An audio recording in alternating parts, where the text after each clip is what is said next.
I got to keep these story times coming in because all the support, all the people watching, subscribing, even if you don't subscribe, it's support.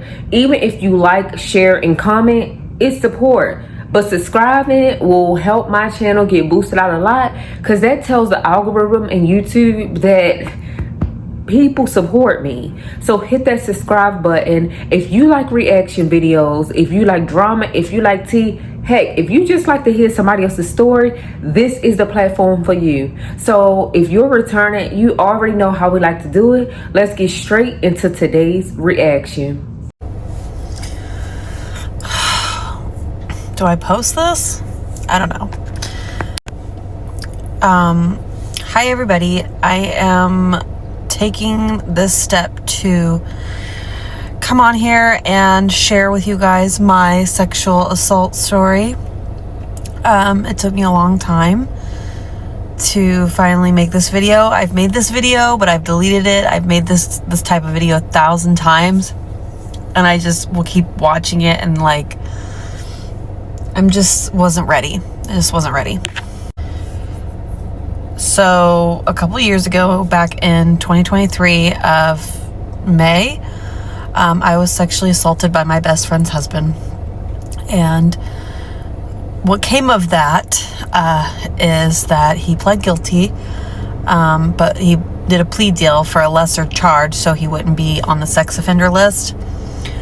But his wife, which used to be my really good friend, actually ended up going with him, taking his side, and then they moved, and their house got foreclosed after that incident because I pressed charges, and their whole business went down. They owned a coffee shop, and I just wanted to tell you my story. So me and her, I don't know what I want to call her. Do I want to call her a different name? I want to call her Susie.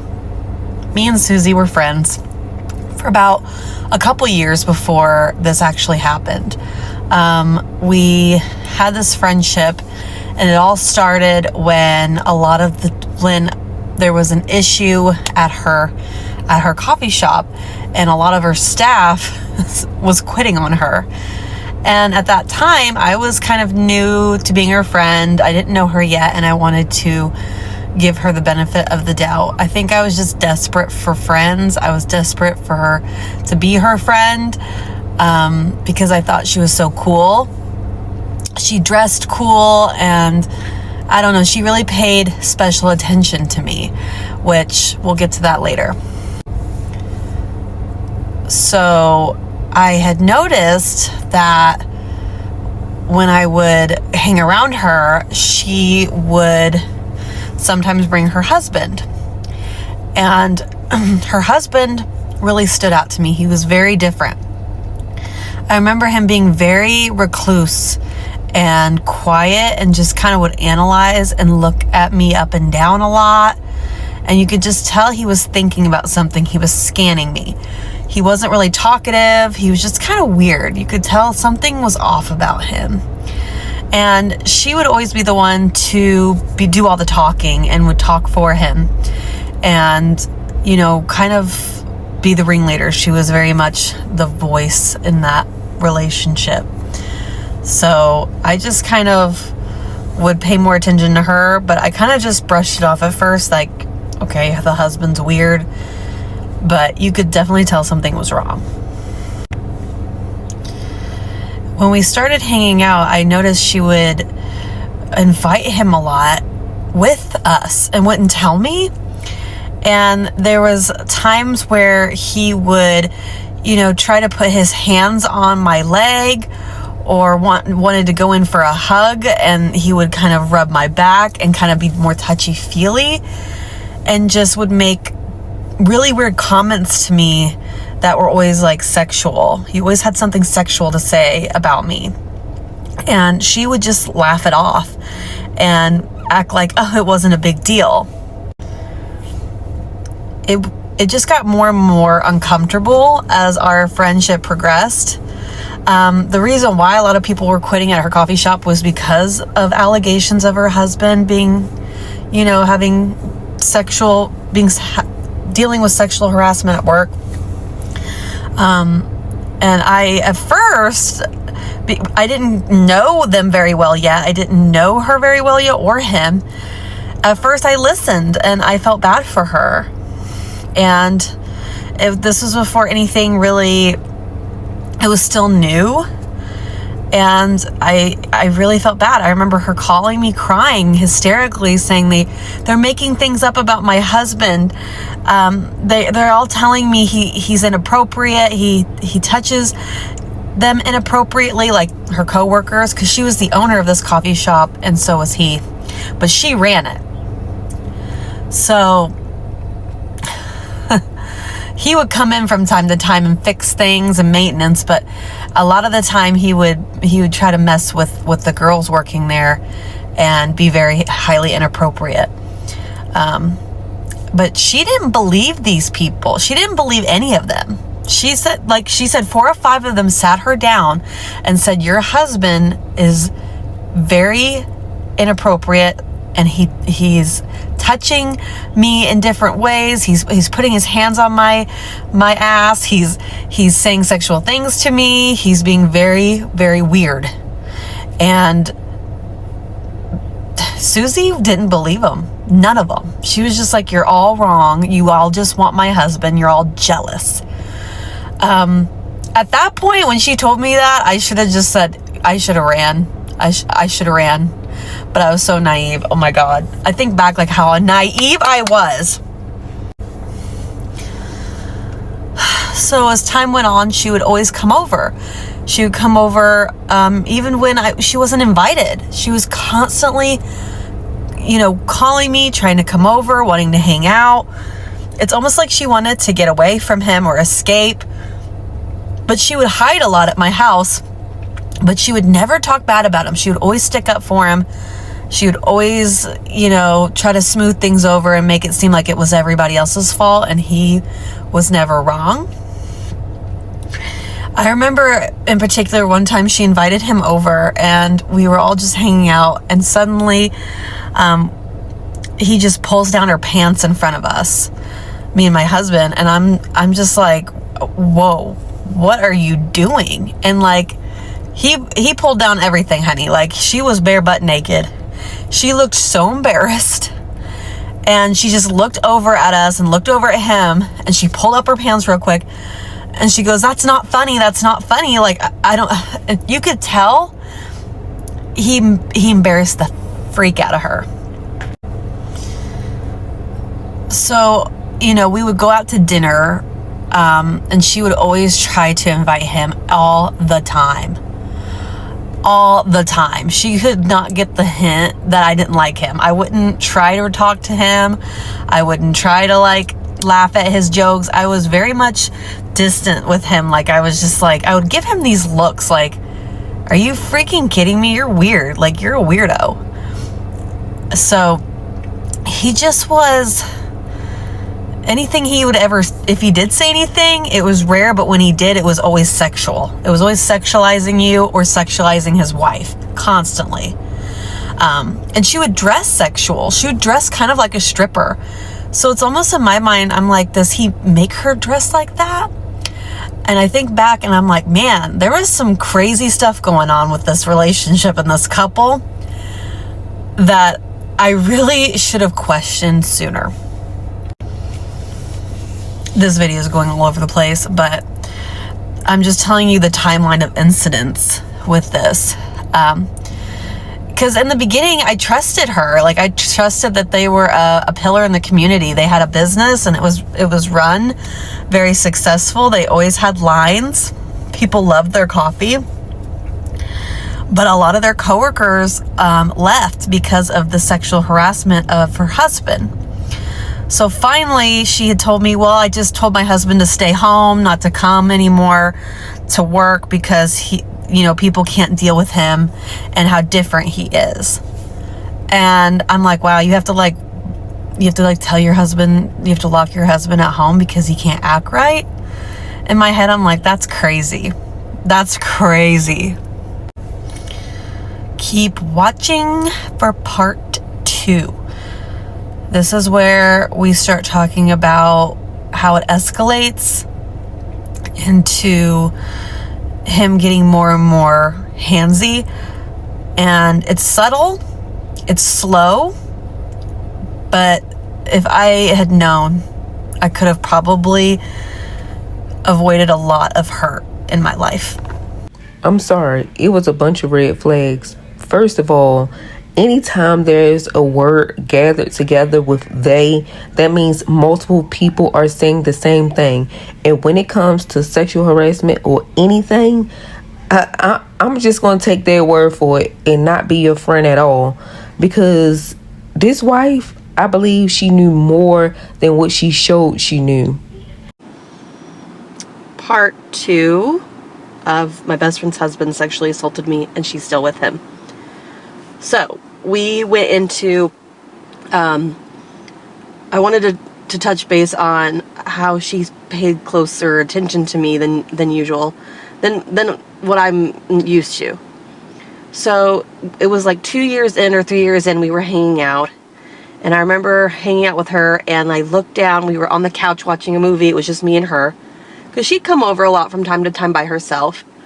She would often come over a lot to cook and make food. And she'd bring her pots and pans because her kitchen was completely, I guess, being remodeled. Or she would always say being remodeled, but she's like, we don't have a kitchen right now. My husband's been working on it for 4 years and we still don't have a kitchen. And I'm still waiting for him to do that. Because I guess he completely took the whole kitchen out. So she'd just come over and hang out and then she'd cook at our house. Which I didn't complain because I'm not much of a cook. So her husband took her kitchen and they couldn't ever cook at home, so they were always going out to eat. I remember looking down at her phone one day because it lit up. And mind you, she was always texting him, like every 15 minutes texting him, updating him on what she was doing at all times. She was constant in communication with him, constantly. There was no break away from him with her. And her phone lit up and I remember seeing my face. It was a picture of my face as her wallpaper in her lock screen, just me only. And I asked her about it and she said, yeah, this is my favorite picture of you. I love this picture of you and my husband loves this picture of you. And we both think you are just so beautiful. That got really weird. I felt weird. I got a pit in my stomach. Like, okay, that's odd. That freaked me out a little bit. So that was a red flag. Why is it just me as your wallpaper? I remember she looked over at me and she said, we got a dog. And I said, oh really? She goes, yeah, his bite force is like a lion's. My husband just bought this dog and he is going to use this dog to protect us. And I'm thinking, why do you need that protection, you know? But she was paranoid that all her other past staff were out to get her and something could happen to them. So they got this dog for protection for that. She was always paranoid all the time that somebody was out to get her. So she was always hiding at my house all the time. So I remember anytime I would be hanging out with her somewhere, he was always showing up randomly. And he would, if no one was around, if I wear a top like this, he would just kind of pull it down a little bit and say, why are you wearing tops like that? You should wear tops that sit lower. Weird comments like that. So I was always dreading going to places because I knew he would probably pop up or show up. And he's very, like, if somebody got up to leave the table, or if somebody was not in the coffee shop and the coffee shop was slow and nobody was looking, he would very much, you know, want to, like, he would try to hug me from behind and kind of try to grab around here a lot. When he would hug me from behind, it was his way of access. So he would try to feel me up here a lot. And I was just kind of like, I would try to, like, wiggle myself away, like, what are you doing? He was very much aware of when people would leave. That's when he would start being gross. So a couple weeks later, Susie comes to me and says, my dad hasn't talked to me in a couple years, but he finally reached out to me and wants me to come visit him. But I'm afraid of going by myself because my husband's not allowed there. I'm thinking, why isn't your husband allowed there? And she said, well, my dad and him don't get along. And that's all she said. She wouldn't go into any detail about it. So she wanted me to go. Susie's got like 8 siblings, okay? And she's got a big family. And we go over there. We drive over there. It's kind of a long drive. I'm driving her over there. So yeah, because I agreed. I said, yeah, sure, I'll go.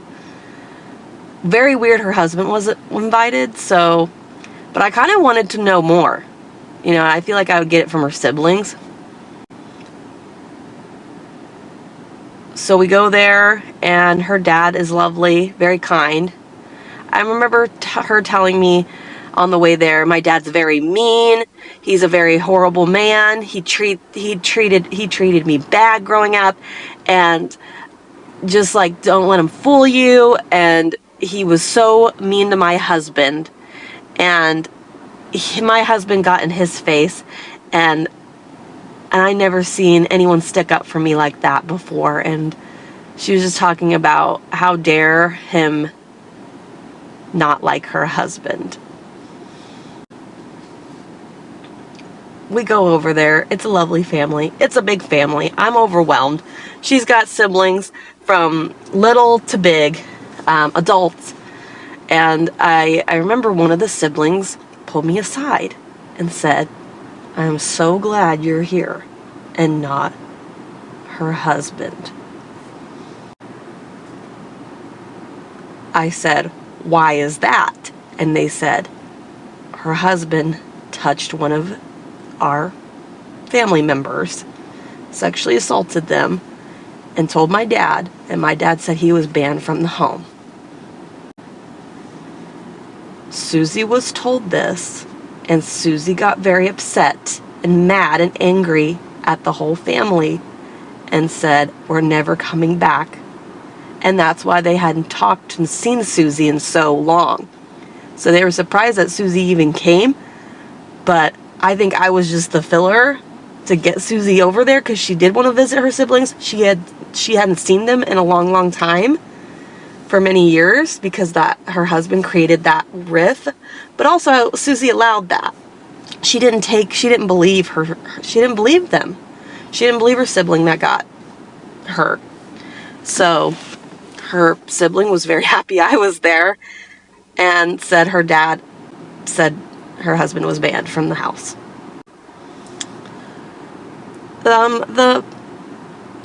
The blood drained from my face. I remember just thinking, oh my goodness, this is what he is.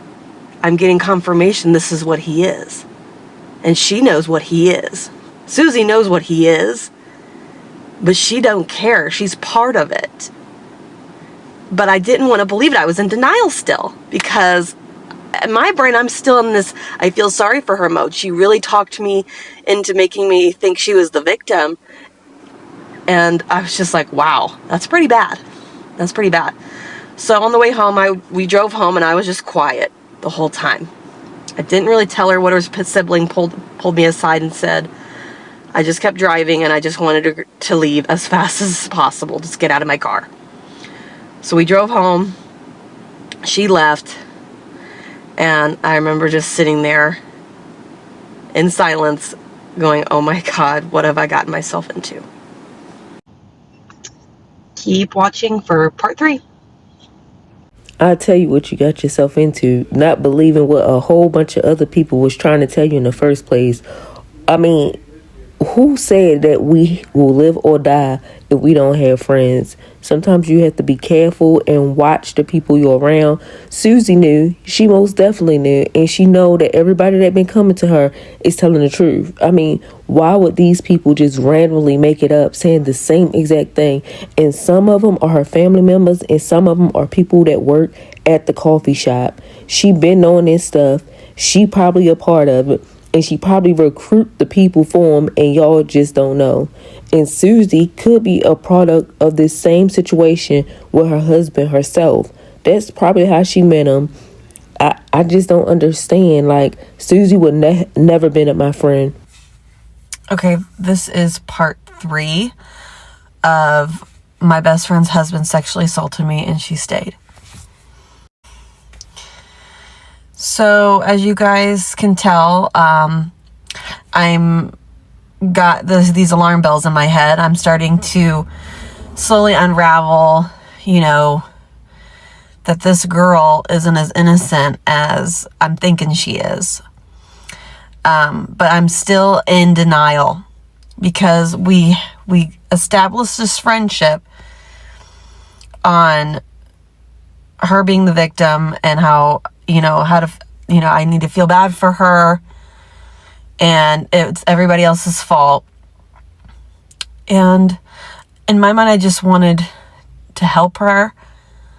I believed her. I didn't want her to be alone. But at the same time, I was questioning why she's staying with this guy, why she's with him. And I'm just like, there were so many things, so many questions, like, how would a woman allow this? How would a woman take this and think that this is okay to stand by? Those were the questions that were going through my mind. So at this point, I'm going to the coffee shop, from time to time, and I'd visit her, or I'd see, she'd always have different baristas. There was always new people going in and out of her coffee shop. So he one day brought in his dog, and the place was packed. It was full. And I remember a couple girls got up and they wanted to pet his dog so bad. And they all ran up to him. And you could see it on his face. It was like, this is too easy. I don't even have to do anything. These girls are coming to me. This is perfect way to lure. So I think in a way, this dog was also a way to get these girls to kind of come to him and get closer to him, so he could, you could tell there was some weird things going in his brain, because you could tell the look on his face he was so satisfied that these girls were coming to him and petting his dog. So there was times where I would hang out with her, and on Sundays they aren't open. So she would go in, make herself a coffee, invite me over there, and she would sit and do work on her computer in the coffee shop, do the schedule, and me and her would just touch base on the week and things, and we would just hang out. I think at that point, I am on edge. He freaks me out. If I see his truck, I get sick when I see him. And I'm always like, is he going to be there? Is he going to be there? And if he is there, I would just make an excuse not to go in or not to go. So I was always asking if he was going to be there. And she would just answer honestly, but she would never question why I would ask these questions. It was like, you would think she would eventually get the hint that I did not like her husband at all. But no, it just went over her head. So I sat with her one day, and he pulls in and he brings his dog, and it's just him, her, and I in this coffee shop. they're closed for the day, but she's in there, he's in there, and she always makes him his coffee. She's always trying to serve it to him. She likes the way that he makes it, or that she makes it. And he came in and he sat down, and he always had headphones in. He's always listening to something all the time. I never knew what he was listening to. Susie would always just say, oh, he's listening to a book, a podcast. He's so smart. He's always trying. He has the biggest IQ. And she'd always brag him up all the time.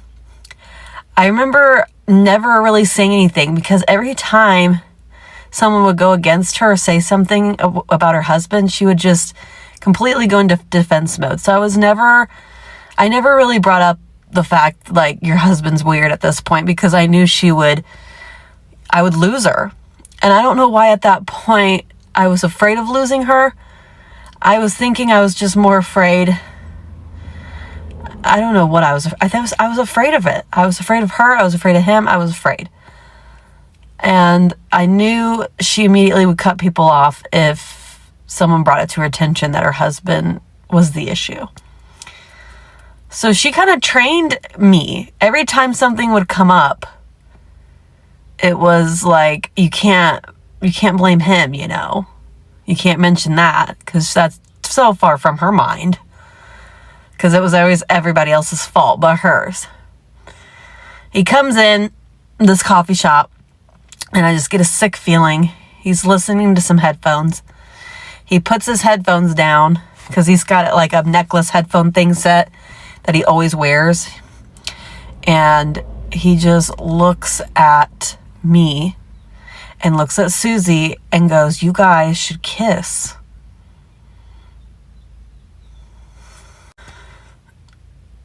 She laughs it off and says, no, we're not doing that. And he's trying to but kind of trying to pressure us to do something sexual.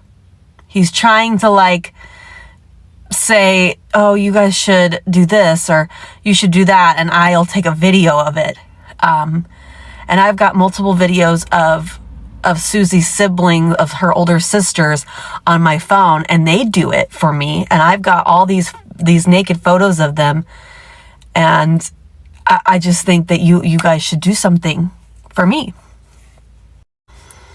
First of all, why do you have those on your phone of Susie's adult siblings? Girls, women. How did you get them? I mean, he would brag about having these on his phone of images of them that were explicit, that somehow weren't sent to him, but he got them somehow. I don't know how. Weird AF. So, I don't know, a couple weeks later, it got to the point where he finally did get the hint. He stopped coming around. It was like crickets. He would just hang out at home, and Susie would just come over, and she would invite him around as much anymore. Because I wasn't responsive. He wasn't getting the reaction out of me that he was trying to get or anticipating on getting. And I would always try to jump or like get away. My reactions were always trying to get away from him. So it wasn't fun for him to play anymore, because I wasn't playing. So eventually it got to the point where he's just stopped coming around for a while, and it was just her and me and her, to hang out. And we would never bring him up. We would go out and do things. And I don't know why I hung out with her for as long as I did, because she wasn't anything that special at all. I don't know if I was just liking the attention of her, because she paid a lot of attention to me, and I felt less alone. But But you guys, it is not worth it. If you got all these signs coming and all these alarm bells, I mean, it's got to ring eventually that something's going to happen to you. And something did. So part 4 is when I'm going to talk about my actual assault that happened to me. And it happened at the coffee shop. It happened on a Sunday. And I was all alone. And I should have known better. I had all the signs. But I just didn't think that would happen to me. But I'm not invincible. I wasn't, and even though I kept giving them the hint, I was not into that, and I would just want to be her friend, it didn't matter. So part 4 is coming. Okay, so this is part 4. Probably going to be the hardest part of the whole thing for me. So yeah. So at this point, she's hired all new staff, right? And they all adore her. She's got that personality where she's very bubbly, very outgoing and friendly. And, you know, everyone's pretty much convinced that she's a good person. And her husband really, you know, he's staying away more and more. So, you know, no one really suspects, you know, this would happen. It was really hard to believe, and a lot of the people in my community still don't believe it, because she kind of had this enchanting charm, and I think she really, really played into that a lot. So if something did happen, that no one would believe that person that came forward. So, you know, it's kind of like a manipulation tactic. So I remember she would always bring me gifts all the time. I think I enjoyed that. She'd always come, when she'd come over to my house, she always bought me something new. She always brought gifts over to make me, to distract me on her husband and her life. And I think she was always trying to enchant me to, you know, just distract me from what was really going on. So at this point, she's really tight with her staff. They all love her, but they do see me and her friendship. They witnessed how we got along. And I remember I was out of work. I didn't have a job. I got laid off, and I was trying to apply for different jobs. And one of her staff members told Susie she should hire me. And Susie was not about that life. Absolutely not. No, I'm not going to hire her, because the last time I hired a friend to work at my coffee shop, it went bad. That's all she would keep telling me, is the reason why she wouldn't hire me at her shop was because every friend she ever had, the friendship got ruined because they worked together. So at first, Susie was not keen on the idea of me working there. She did not want me to work there because she just didn't think we would stay friends. So after a couple convincing, because, you know, the baristas would see me going in and hanging out with her. And we did have some sort of good friendship, I think, in a way where they thought it would be good for me to work there. So eventually I did get hired, and she did hire me on to work with her and to be a barista at her coffee shop. And I was honored. I really liked it there. At that point, I kind of, you know, knew everyone, and I was very familiar with the place, and I learned, and I felt like I was helpful. And I don't know. I enjoyed the time I did working there. I got close with a lot of the baristas there. Especially one in particular who I am still friends with to this day, who she had my back through the whole thing when everything went down. All of them did, actually. They all had my back.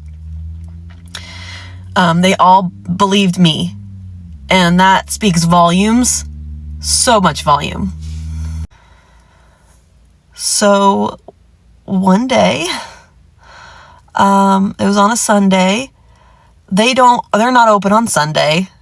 They're closed. And she gave me a key to the coffee shop so I could go in at any time, even after hours, and get I And one Sunday in particular, I am driving and I go into the coffee shop, and it's May 2023, and I go in, I open it, nobody's there, okay? Nobody's there.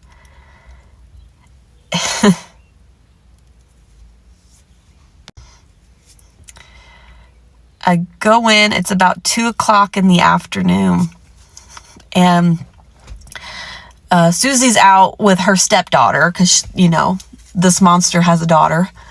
Yeah, imagine. And they're close. They're like this.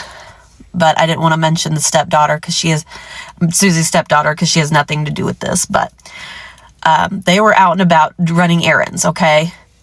I told Susie I was going to go there to get a coffee. I always let Susie know when I'm going into her coffee shop. So I go there, I make a coffee, I'm all by myself, and I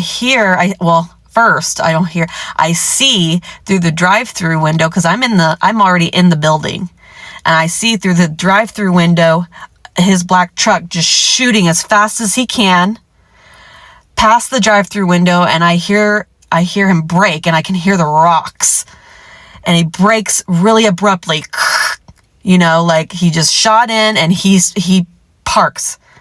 He saw my car, okay? I'm alone. It's his chance. But, my heart's beating, because I'm like, what is he doing here? Is he maybe here to fix something? Maybe their fridge because their fridge was always going out, because he was maintenance, maybe he was just there to fix something. My brain was still, trying to make excuses. He walks in, he comes through the back of the door, he walks in, he's slowly walking in. His dog is right behind him, and his dog's big at this point. And I have my keys in one hand, and I have the coffee already made in the other. I have an iced coffee. So my hands are full, and he walks up to me, and he says, "What you doing there? What you doing?" He gets close to me and gets me in a corner, because he's walking up towards me, and I'm backing up into this corner, and he tries to put his hands under my shirt, and he starts to grab, and I'm moving, I'm squirming, I'm trying to get away, and he's pressing my whole body up against his, because this time I wasn't getting away. This time I wasn't getting away. To him, he was I'm gonna be forced to be there, and he's gonna grope me, and he's gonna touch me, and he's gonna do whatever he wants. And I crunch down, and I get down, because he's got me like this now, because I'm trying to squirm away, and I turn my back around, and he's got his hands over my back, and he's trying to put his hands all in my shirt, okay, and feel all up on it, trying to get a really good one, okay, and I somehow crouched down and got out of his arms, and I bolted to the back door. And he threw his hands up, he comes out and he's just like, what did I do? I mean, he's recording me and taking photos of me, you could tell, as I'm trying to get away and escape. But he's also saying, I could hear him say, what did I do? What did I do? I didn't do anything. I didn't do anything wrong. And trying to laugh it off. At this point, fight or flight, and I did flight. I got out. I ran. I don't know how I got away, but I got away. Got in the car, I drove off, and Susie calls me. I'm not even halfway home yet, and she's saying, I need you to come back to the coffee shop. I saw somebody in public and my stepdaughter's really upset and I need you to come back because I really need your help comforting her. Can you come back to the coffee shop, please, real quick? Please, please, please. I need you. It was such a strange phone call. I told her, no, I didn't want to come back. I was really shook up. I didn't really know what to say. It was so weird. Keep watching for part 5, where I tell her, what happened. I have her come over, and her reaction was not normal. It was not what a friend's reaction should be. It was cold, and we get to me and my husband confront him, and shit show. So keep watching for part 4. God, I'm like sweating talking about this. This is part 5 or 6. I don't even know. Of my best friend's husband sexually assaulted me, and she is still with him. So we left out the part where I left, and she's calling and she's wanting me to come back over there right when after that incident happened. Okay, suspicious? I think not. I think he called her and he said, I need you to smooth this one out for me. I think I messed up big time. So I go home and I throw up. I start throwing up. Immediately throwing up.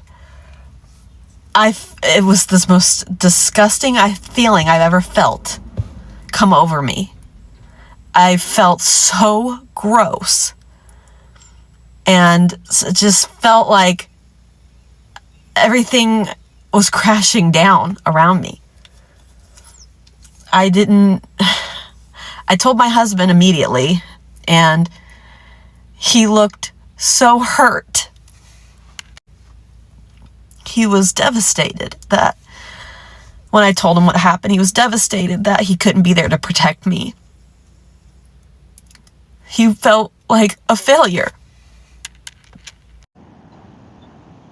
At that point, I had decided to call her and tell her I needed to talk to her. This was the next day after the assault happened. And she did come over. And her reaction when I told her was... She was like, what, are you going to quit the coffee shop? Like, is this the worst you're going to do?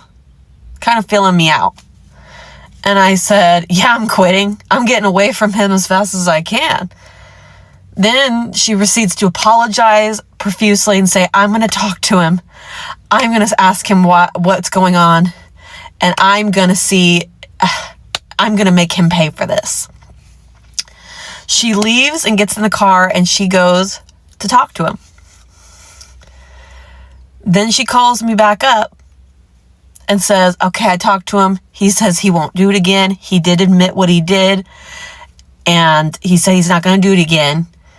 You can just quit the coffee shop and we'll be square. We can still be friends and everything will be fine. I said, no, Susie, not this time. So, she's freaking out a little bit. Like, what are you going to do? She's trying to feel out how far I'm going to go. Because all the other, staff members and people that have come forward, they never went that far. They would just quit the coffee shop and then that was it. There was no police report, nothing. She was always able to get off, and he was always able to get off scot-free. Okay. So, yeah, her reaction was very cold, and my husband decided we wanted to go over there and confront him, or my husband wanted to go over there and confront him and ask him, what's your deal, dude? So we tell her we're coming over to confront not confront, but my husband wanted to have a conversation with him. He wasn't very happy with the situation and wanted to ask the dude why. Why would you do that to her? And we get there, because I'm texting Susie. We're on our way. We pull in, and her husband's truck's not there. Her husband was there because we were texting her, and she was like, oh yeah, he's with me. We're sitting down. Yeah, you can come over and we can talk about this. But when we pull in, he's not there. Susie's in the driveway with her arms crossed like this, ready to go to war for him. Just straight face. Like, if you're got something to say, you say it to me. So we pull in. I get out of the car, and I got a steel toe boot on. I grabbed one of my husband's steel toe boots that you have to tie up. And it's like a military boot. And I have a sandal on the other foot. I walk up to her, and she's looking at me and looks down and goes, what's the boot for? I said, I'm going to kick him in his nuts. I said, where's your husband at? She goes, he's not here. He had to leave. He ran an errand. He had to go get something for the dog. I said, well, he knew we were coming. Why did he just jump in his truck and leave? And she goes, well, it was an emergency. And I said, you call him and tell him to get back here, or we're calling the police. So I put that ultimatum right there on the table. So she had to run back inside the house and call. She couldn't call him in front of us, because whatever she had to say to him, she couldn't say it in front of me or my husband. So she's looking out the window on the phone. We can't hear anything. That's how weird it started to get. And she comes out and she says, he ain't coming back until you take the boot off. I said, well, then I'm calling the police. What do you want me to do? She's like, there's no violence. I don't want him getting hurt. I don't want my husband getting hurt. My precious husband, after everything that he did to me, she was more worried about his safety. He finally comes back, and he takes the dog's out, okay? He's got the dog in front of him, and my husband says, put the dog in the house. We got something we got to discuss this. And you don't need your dog for protection for this one, boy. So, I walk up to him and I say, look me in the eye. I hope this hurts. And I kicked him so hard with that steel toe boot in between his legs that he fell to the ground and regurgitated. And he started puking in front of his house. And I look back and I hear a wailing sound, crying. And it was Susie crying so hard that her husband got hurt. Not because I got hurt.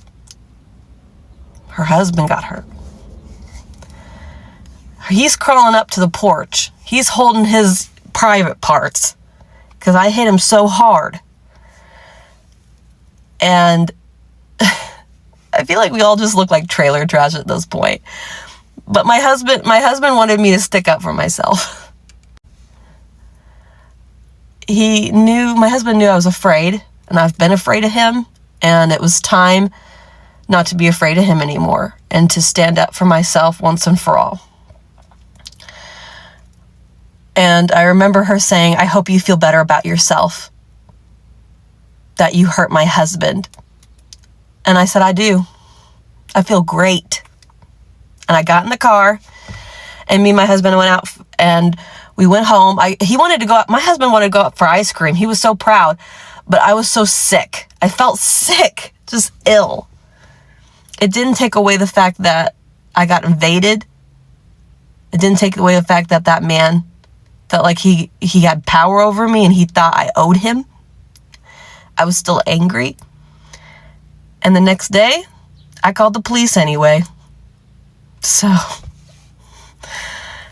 called the police immediately after that incident, and, Because if you wait a long time to report, police, your credibility goes out the window. And they took him to jail, and he spent 5 days in jail. And then Susie bailed him out, and that's when they skipped town and moved. They completely moved out of town, shut their business down, told their employees that their business needed maintenance and that they're shutting down for a while, but didn't tell them the truth. Pretty much lied to them. And the baristas knew, because I already had told them what was going on behind the scenes of they already knew what was going on. I already had informed them of what had happened. So they knew that she was lying and covering up for him again. So they left their home, and they left their business, abandoned it. They completely abandoned it, and they let people auction off their stuff at her coffee shop. They didn't really give her employees an explanation on why they closed their business down, and their house got foreclosed because they couldn't afford the payments on their house. So right now, I currently don't know where they're at or what they're doing, but they're probably doing it to somebody else. They probably got some other fool like me who believes that, her. And she's probably luring other people for her husband's appetite. So, I don't know. I don't think they crack down very hard in Illinois. They don't really crack down on Illinois when it comes to sexual assault. So the whole thing was just insane. And I never heard from her again. Obviously great, because I blocked her on everything, but they went off the grid. They're gone. Okay, so I wasn't going to make a part 6, but I'm making a part 6. So I wanted to talk to you guys about when the police got involved. This is pretty important because if, it is crucial when you do get sexually assaulted and you want to file a police report, it's important to do it right away. I called the police 2 days after the incident. So because I knew time was at the essence. The longer you wait to report, they're not going to take it as seriously. So I called the police. There was a sexual assault line that you could call in my state, in my city. So I called that number, and they came out to my house, and they wanted to hear my story and everything that happened. They wanted to know about the business, and they wanted to especially know if there was cameras in that coffee shop, in that business. And I said, yes, there was cameras, because she had cameras all over the place. So I said yes, and they wanted to, just know everything they could about this guy, where he lived, everything, because they were going to go find him. So they went to his house, knocked on the door. First they called him, I think.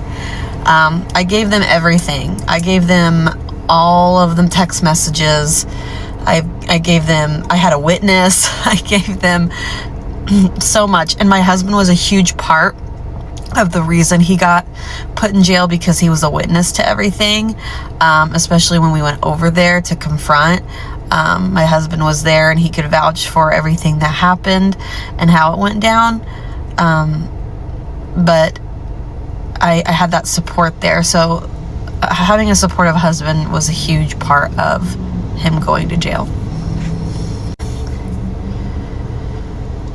So I just tried to give them every detail, and I stuck to the story and told him exactly what happened. They tried calling him, and he didn't answer the phone.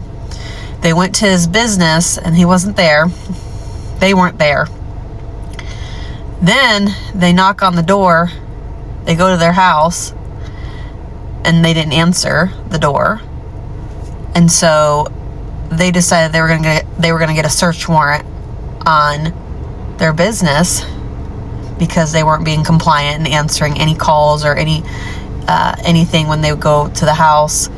And they were going to get a warrant for their house, and they were going to get a warrant for his phone. So at this point, they told me that they were going to go the next day they were going to get the warrant, and then the next day they were going to go into the business. The business was closed. They had already told everyone on their Facebook page, hey, we're down for maintenance. Like, this is what they told their customers. We're down for maintenance for a couple of days. We won't be open for a while. So they got a search warrant to go into the business because they wanted to retrieve video footage. They wanted to see if there was anything on the camera. Well, Susie's husband has all of the video on his phone. Everything's programmed and hooked up to his phone. Okay. I don't know. That's how they would watch, through their phone, is all I can remember, because they were always going into their phone and looking and trying to listen to their employees all the time and what they were saying, and always trying to monitor that. At this point, they realized and found out where the cameras were, and they collected all of the cameras from the coffee shop, and found where the database box was, and they took that, and they were going to see if they could grab any footage from there. We find out later that the cameras were all off. Every time I was with Susie, she was always looking at those cameras. Those cameras were on, honey. Just so happens to be off when this incident happens. So I told them their best bet is to get in his phone. But I know that I already, probably scared him enough to where he probably went into his phone and deleted everything. Or he could have had them off the whole time because he knew this was going to happen. So that's kind of what happened. At this point, the cops were tired of playing games because they were not complying. Susie or him were not answering their phones, and they got tired of, because they were trying to get a hold of them, and they were making it hard to get a hold of them. They were not being responsive at all. And so a policeman went over there, knocked on the door, and Susie answers the door. And the police say, where's your husband at? And she goes, oh, he's laying in bed. And they said, well, we need to take him in. He's under arrest. And that's when they got him out of the house and said, I'm not saying anything to you guys. I'm going to need I want a lawyer, because he wasn't going to talk. He kept telling them that he wasn't going to talk to him. They threw him in the back of the squad car, and I got a call, and they said, we got him. What do you want us to do? Do you want us to, are you wanting to press charges? Or are we taking him to jail? I said, take him to jail. Take him to jail. And the policeman just said, Susie's just out there crying in the front lawn, just wailing that her husband's being taken from her. And he goes to jail. And he's in there for 5 days. After that, they took him to jail. They handcuffed him, took him to jail. And I got called by the police officer that I needed to come downtown to speak with him because Susie had made a report that I beat her up. And she was showing all these bruises on her arms and all over her neck. That when we did go over to confront him, that I put my hands on her and started beating on her, trying to beat her up. And because my husband was there and vouched for me, and he came with me as a witness to say, no, that did not happen, I was there, I didn't get in trouble. But Susie was like, she made up a story and actually put bruises on her body to make it look like I was the bad guy and not her husband. This is the length she was willing to go to save him. It was insane. They did take his phone and confiscate it. There was nothing. The video, the cameras were off during that day. It's just that day only. The cameras were off. There was no video footage that they could find of this incident that happened. So he had time to delete it. He had time to just, I think this was all planned out. Okay.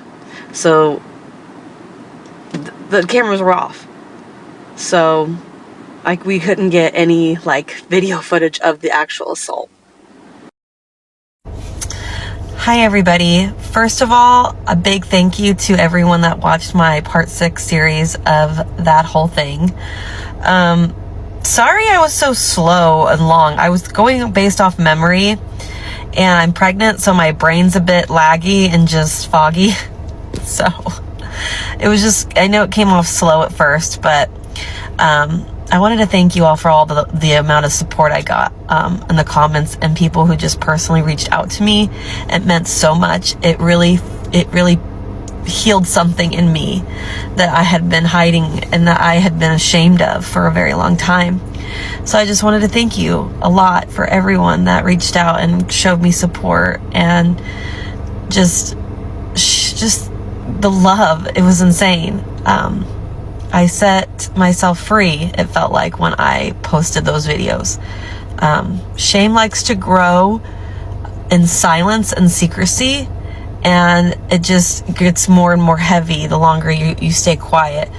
But when you share your story, it's empowering. It makes you feel like you just feel more free and more lighter, and you realize that you're not alone. So important. Thank you guys so much for your support on those videos.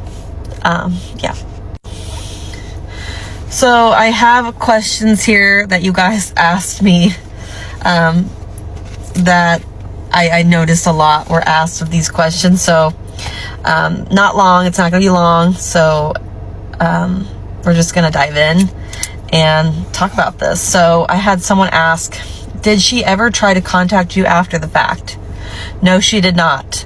She completely went ghost. They both definitely, I mean, I blocked them on everything on social media that I could think of, but nothing, crickets. After that, after she bailed him out of jail, Susie never contacted me again.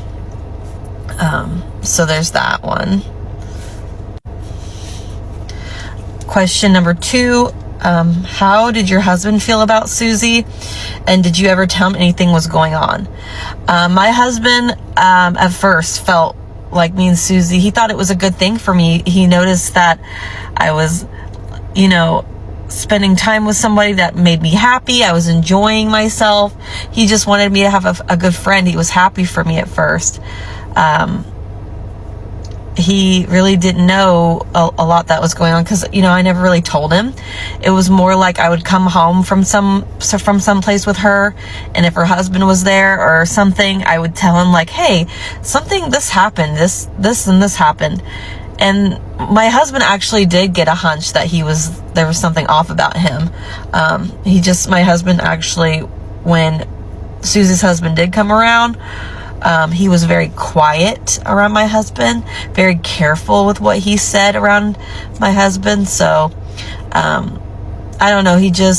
I think my husband always said that he had a feeling there was something off about the guy, but he couldn't put his finger on it. So, but I never told my husband specifically anything, like what he was doing, to me, because I just kept thinking it was not as big of a deal, because Susie just kept smoothing it over and like making me feel stupid almost for feeling like there was something off about him. have you spoken to anyone in her family after this happened? I did. When this happened, one of her sisters reached out to me and said this has been going on with her for a very long time. And I'm just now realizing, but I was the first one to actually do something about it, was as far as the police went, and that they're going to continue to do this for a long time until he's officially stopped and he officially goes to prison. But it's going to have to take him doing something major that's actually like going to hurt somebody. It's going to have to get worse before he gets put in jail. So I was just another notch in the belt. Next question. Why did you continue to hang out with her? Why did you continue to hang out with her when you knew how he was? I was in denial. I still wanted to believe the good in people. I was naive. I still had that young brain of I just still wanted to see the good in her and the good in people. I didn't think another woman would actually do this or stand by somebody like this. And I just think I was getting kind of brainwashed almost to thinking these were normal things when they weren't. I was just in a trance almost, I think. I'm not really sure why I did. I think I regret that so much to this day. If you guys have any more questions, that's all my questions I have that I've noticed so far on my comments, in my comments section. But if you have any more questions, please put them down below and I will be happy to answer them for you. But anyway, thank you guys for watching that. Yeah, just because I think what you can take away from this is not everyone has good intentions, obviously, but it doesn't always look black and white. Bad people can ease into your life slowly, and you don't really know what you're looking at until you finally break away and see it for what it really is. So yeah, thank you guys for watching, and send me your questions down below. Is it only me, or do y'all think the same thing? Susie was a part of this, and her job was to recruit people for her husband to sexually assault, and hopefully after he do it, they don't press charges or anything. I mean, she knew from the jump, before the coffee shop, that her sibling or one of her family members was sexually assaulted by him, and still walked away with this man that was accused of this. I mean, even if she didn't believe it, like, you with this person 24/7, if they creepy, the things that they do, all of this stuff, something had to line up with Susie. I would not be shocked if she was a product of this and then start getting feelings for this man and started dating him and marrying him. But let me tell you, when somebody say they, meaning more than one person, more than two people, this could exactly be how and who this person is. So when she was informed by Susie that other people are saying this, then went to the family gathering, and a family member was so ecstatic that he was not there, and then said he sexually assaulted somebody in the family and that's why he banned. Yeah, you definitely should have run. Anything that had anything to do with Susie and her husband, you should not have wanted to be a part of it. I understand you needed a job. Susie gave you a job at the coffee shop, but going in on a day that nobody is there is crazy.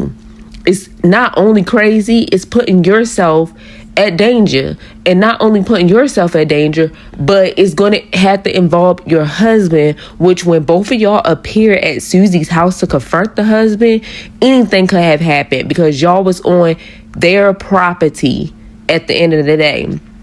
Ladies and gentlemen, if something happened like this, Don't wait days to report it. If you're going to report it when it happened. Because, baby, your word against theirs. It was just you at that coffee shop. He appeared, and it was just you and him.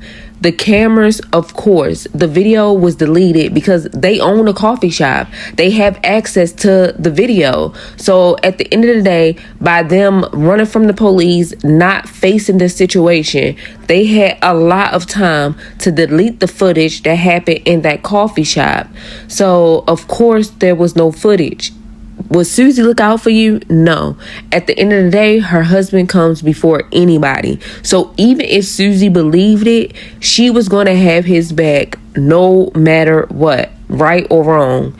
Susie is a creep just like her husband. She is willing to accept that her husband do this, not only to you, but to other people, her own siblings. So this is obviously that Susan don't give two cares about what happened to anybody else, as long as she got that dirtbag beside her.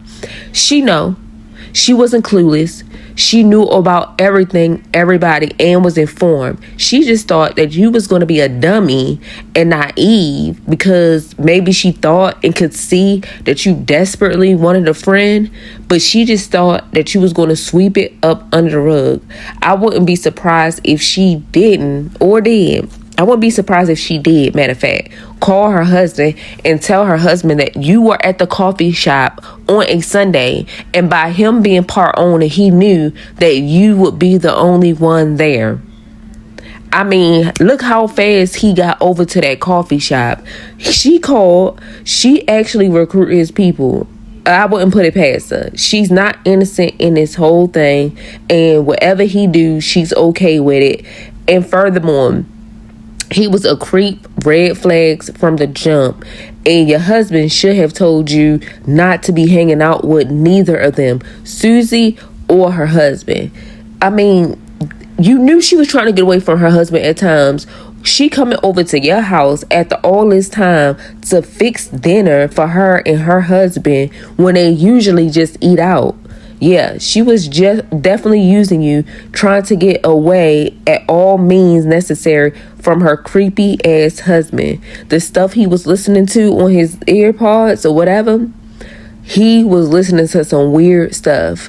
And I wouldn't put it past if he reaching out to minors and everything. Thank God that you got the courage out of everybody else, got the courage, called police, made a report, and got his ass in trouble, because I just fear that something is going to happen even worse to somebody else if people don't put their foot down and take action. I fear that her husband is going to do something even worse to somebody else. So it was good that you made it known, like, this is not okay, and I'm not going to let him get away with it. And I'm happy that you press charges, you let the police know, and let the police handle the situation, even though kicking him with that boot was necessary.